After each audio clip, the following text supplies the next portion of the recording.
I'm standing on the cobblestone street called Wall Street. Wall Street, downtown of Manhattan, New York City, the financial capital of the world. Behind me is the Federal Building with a statue of George Washington.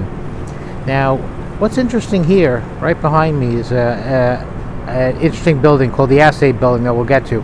But what I want to talk about is what happened just over 100 years ago on September 16th, 1920. So 100 years ago, 5 months. Now it's January.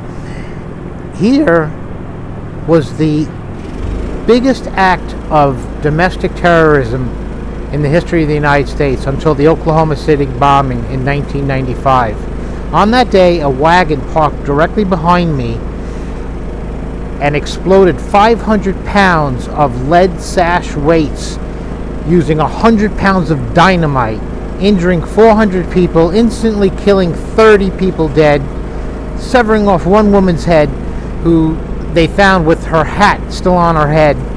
And even John F. Kennedy, his father, Joseph Kennedy, his broker, was part of the disheveled here trying to get himself back together.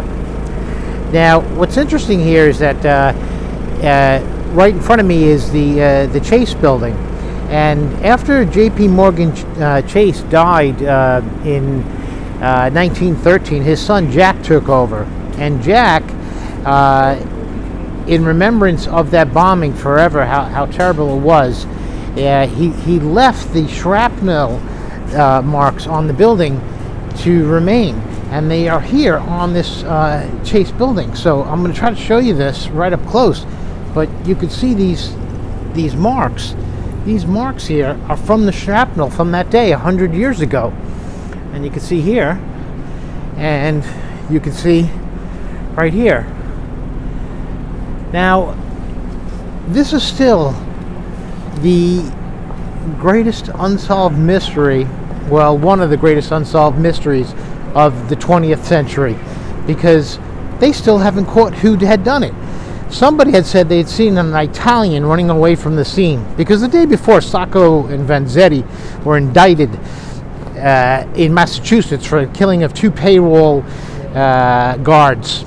And so they were in the news. Italians, the ethnics at the time as such, and as years progress, it's something that continues. So when they say they saw an Italian fleeing the scene, or a peddler, that's not necessarily the case. However, it has been attributed to anarchists because there was a leaflet with that we're going to come after you and keep coming, but they never were able to track that down.